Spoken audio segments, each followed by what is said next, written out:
Hi hello வணக்கம் macaws, welcome to கொலியூ 24/7. So இந்த வீடியோக்குள்ள போகிறதுக்கு முன்னாடி நீங்கள் எங்கள் சேனலை சப்ஸ்கிரைப் பண்ணுங்கள், மறக்காம பக்கத்தில் பெல்லைக்கான கிளிக் பண்ணுங்கள். இந்த வீடியோவில் நம்ம என்ன பார்க்க போகிறோம் அப்படின்னு பார்த்தீங்கன்னா, இப்போது ரிலீஸ் ஆகியிருக்க பாண்டியராஜ் அவர்களுடைய இயக்கத்தில் சந்தோஷ் நாராயணன் அவர்களை இசையில் நம்ம விஜய் சேதுபதி நித்யா மேனன் முக்கியமான ரோல் ஹீரோயினாக நடிச்சிருக்கிற படம் தான் தலைவன் தலைவி.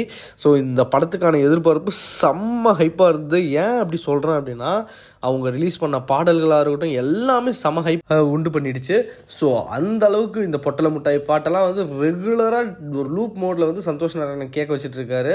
அது மட்டும் இல்லை, ஆறு அன்பு கோளாறு அப்படின்ற பாட்டு. ஸோ இந்த மாதிரியான விஷுவல்ஸ் எல்லாம் எப்படி இருக்க போகுது படத்தில், இந்த பாட்டுக்கான விஷுவல் எப்படி இருக்க போகுது, அவங்க பெர்ஃபார்ம் பண்ணியிருக்கிறது எப்படி இருக்க போகுதுன்ற ஒரு பெரிய ஆர்வத்தை கொடுத்து தான் இந்த தேட்டருக்கு போய் நம்ம உட்காந்து இந்த படத்தை பார்க்க ஆரம்பித்தோம். ஸோ ஃப்ரம் த பிகினிங் படம் வந்து கொஞ்சம் கொஞ்சமாக நம்மளை மூட் செட் பண்ணி உட்கார வச்சு பார்க்க ஆரம்பித்தாங்க. லைக் பாண்டியராஜ் அவர்களோட ரைட்டிங் ரொம்பவே சூப்பராக இருந்து அப்படின்னு தான் சொல்லி ஆகணும். பொதுவாகவே ஒரு படங்களில் வந்து கருத்துக்களும் வசனங்களும் இந்த ஃபேமிலி சென்டிமெண்டல் சீன்ஸும் செம்மையாக ஒர்க் அவுட் ஆகும். அந்த விதத்தில் இந்த படத்தில் ஒர்க் அவுட் ஆச்சா அப்படின்னு கேட்டிங்கன்னா, சூப்பராகவே ஒர்க் அவுட் ஆகிருக்கு. அந்த மூட் செட் பண்ண விதம், அந்த படத்தை கொண்டு போன விதம், அந்த ஸ்க்ரீன் பிளே விதம், இது எல்லாமே ரொம்ப சூப்பராக ஓகே அப்படின்ற ஒரு இடத்துலையுமே நம்ம வந்து அட என்னடா அப்படின்ற மாதிரி ஃபீல் பண்ண வைக்கல. மேபி எந்த இடத்துல அதை ஃபீல் பண்ண வச்சுருக்கோம் அப்படின்னா, ஒரு சிலருக்கு, எனக்கு பர்சனலாக ஃபீல் ஆகலை, பட் ஒரு சிலருக்கு ஃபீல் ஆகிருக்கலாம். அந்த கிளைமேக்ஸ் போர்ஷன்லாம் வந்து கிளைமேக்ஸ்க்கு அப்புறம் போஸ்ட் கிளைமேக்ஸ் ஒன்று இருக்குது, அதெல்லாம் ஒரு சில இடத்துல வந்து அப்படி யோசிக்க வச்சுட்டு கடைசியில் என்ன பண்ணிடுறாங்கன்னா சிரிக்க வச்சிடுறாங்க நம்மளை. அந்த சிரிப்பு என்ன பண்ணிடுதுன்னா இந்த மாதிரி விஷயங்களை யோசிச்சதை மறக்க வச்சிருது.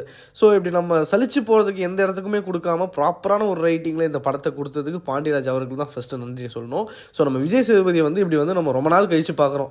அதாவது ஒரு ஃபேமிலி, அந்த ஒரு டச்சு, அந்த ஒரு ஆர்கானிக்கான ஒரு விஜய் சேதுபதி இருப்பார் இல்லையா, அந்த ஒரு ஃபீல்டில் நம்ம வந்து ரொம்ப நாள் கழித்து பார்க்குறோம் அப்படின்னு தான் சொல்லி ஆகணும்.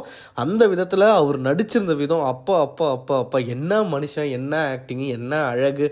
இந்த நம்ம நெக்ஸ்ட் அதாவது இந்த நம்ம பக்கத்து வீட்டுக்காரங்க அப்படின்னு சொல்லுவோம் இல்லையா, அந்த மாதிரி ரொம்ப கனெக்டிங்கான ஒரு கேரக்டர் விஜய் சேதுபதி அப்படின்றது நம்ம எல்லாருக்குமே தெரியும். அந்த விதத்தில் இந்த படத்தில் அதே விஷயத்த ப்ராப்பராக பண்ணியிருக்காங்க. நம்ம ரொம்ப கனெக்ட் பண்ணி பார்க்குற மாதிரி இருக்கும். அண்ட் நித்யா மேனன் விஜய் சேதுபதி எப்படி ஒரு பிரம்மாண்டமான நடிப்பு கொடுக்குறாரோ அதை ஈடுகட்டி அதுக்கு நிகரான ஒரு நடிப்பு கொடுத்த நித்யா மேனனும் ஒரு பெரிய பங்காற்றிட்டு இருக்காங்க அப்படின்னு தான் சொல்லி ஆகணும். ஸோ அந்த விதத்தில் இந்த படத்தில் நடிச்சிருக்க ஒவ்வொரு சின்ன சின்ன காஸ்ட் அண்ட் க்ரூவுமே வந்து பெரிய அளவில் அவங்களோட நடிப்பு கொடுத்துருக்காங்க அப்படின்னு தான் சொல்லி ஆகணும். ஸோ ஆக்டிங் அப்படின்னு பார்க்கும்போது இந்த படத்தில் நடிச்சிருக்கிற ஒரு பெரிய பட்டாளம் இருக்குது. அந்த விதத்தில் யார் யாரெல்லாம் சூப்பராக பர்ஃபார்ம் பண்ணியிருக்காங்க அப்படின்னா எல்லாருமே நல்லா பண்ணியிருக்காங்க. இப்போ இந்த செம்பன் அப்படின்ற நம்ம மலையாள ஆக்டர் இருப்பார், அவராக இருக்கட்டும், இந்த ரோஷினி, அதான் பாரதி கண்ணம்மாவில் வருவாங்களே அவங்களாக இருக்கட்டும், சரவணனாக இருக்கட்டும், அண்ட் இன்னும் முக்கியமாக தீபா, இந்த இதில் நான் குக் வித் கோமாளியில் வருவாங்களே தீபாக்கா, அவங்களோட கேரக்டராக இருக்கட்டும். அண்ட் இன்னும் சின்ன சின்ன கேரக்டராக பார்க்கும்போது யோகி பாபு, காளி வெங்கட், இந்த மாதிரி பல கேரக்டர்ஸ் வந்து படத்தில் வந்து கொஞ்சம் இடத்த கொடுத்தாலுமே ரொம்ப அந்த ஸ்பேஸை வந்து ஆக்குபை பண்ணி பர்ஃபெக்டாக அவங்களோட ஸ்க்ரீன் ப்ரெசன்ஸையும் அந்த நம்ம என்ன சொல்கிறது அந்த ஒரு நடிப்பை கொடுத்துட்டு போயிடுறாங்க அப்படின்னு தான் சொல்லி ஆகணும். ஸோ இதெல்லாம் ஒரு புறம் இருக்க சந்தோஷ் நாராயணனோட இசை, அந்த ஒரு மேளம், அந்த ஒரு சவுண்டு, இது எல்லாமே அந்த படத்துக்கு ஒரு பெரிய உறுதுணையாக இருந்திருக்கு அப்படின்னு தான் சொல்லி ஆகணும். ஏன்னா அது மட்டும் இல்லாமல் ஒரு எமோஷனல் சீன்ஸ்க்கு ப்ராப்பரான ஒரு எமோஷனல் மியூசிக்கையும் கொடுத்துருக்காரு நம்ம சந்தோஷ் நாராயணன். அண்ட் விஷுவலாக பார்க்கும்போது விஷுவலாக படமும் ரொம்ப அழகாக இருக்குது. நிறைய இடத்துல சூப்பராக கொரியோகிராஃபி பண்ணியிருக்காங்க விஷுவலி. அண்ட் எடிட்டிங்குமே நான் சொன்ன மாதிரி ஸ்க்ரீன் பிளே எல்லாமே வந்து ப்ராப்பராக பண்ணியிருக்கிறதுனால எடிட்டிங்குமே எந்த இடத்துலையுமே பெருசாக லேக் இல்லை. ஒரு சில இடங்களில் வந்து இன்னும் கொஞ்சம் இழுக்காமல் இருந்திருக்கலாமோன்ற ஃபீல் இருக்கும். ரொம்ப மினிமலாக, அது பெருசாக தெரிஞ்சுக்காதுன்னு வச்சுக்கோங்களேன். பட் ஓவராலாக சூப்பராக இருந்தது. ஸோ இதெல்லாம் கடந்து படமாக பார்க்கலாமா வேணாமா, இந்த படத்தோட கதை என்ன அப்படின்னு கேட்டிங்கன்னா, இந்த படத்தோட கதை ஒன்றுமே இல்லை, நம்ம ட்ரைலரில் பார்த்த ஒரு 2 விஷயம் தான். வேணான்னு நிற்கிற 2 பேர், அதான் எடுத்த உடனே வர்ற சீனு. ஸோ அவங்க எப்படி ட்ரைலர் கட் பண்ணியிருக்காங்களோ அதே தான் படம். கிட்டத்தட்ட 100% நம்ம ட்ரைலர் கட்டு தான் படம்னு சொல்லி ஆகணும்.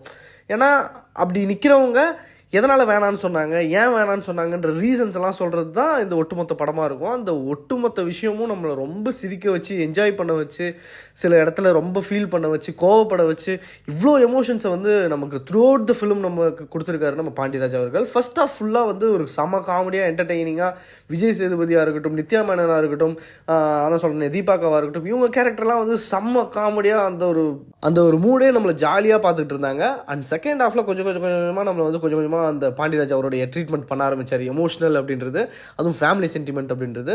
பொதுவாக நம்ம பாண்டியராஜ் படங்களில் வந்து குடும்பத்தை பற்றி அதிகமாக பேசியிருப்பாங்க. இதில் வந்து கணவன் மனைவிக்கு இருக்கிற குடும்பம் இருக்கு இல்லையா, இப்போது மாமனார் மாமியார் அப்படின்ட்டு 2 பேர் இருக்கும், அவங்க சார்ந்த உறவுகளை பற்றி ரொம்ப அழகாக எடுத்திருக்காரு. இது நிறைய பேர் புதுசாக கல்யாணம் ஆனவங்களும் சரி, பல வருஷம் ஆனவங்களும் சரி, ஒய்ஃப் கூட சண்டை போடுறவங்களும் சரி, ரொம்ப கனெக்டிங்காக இந்த படத்தை பார்த்து என்ஜாய் பண்ணுவாங்கன்றது நான் ஷோராக சொல்லிக்கிறேன்.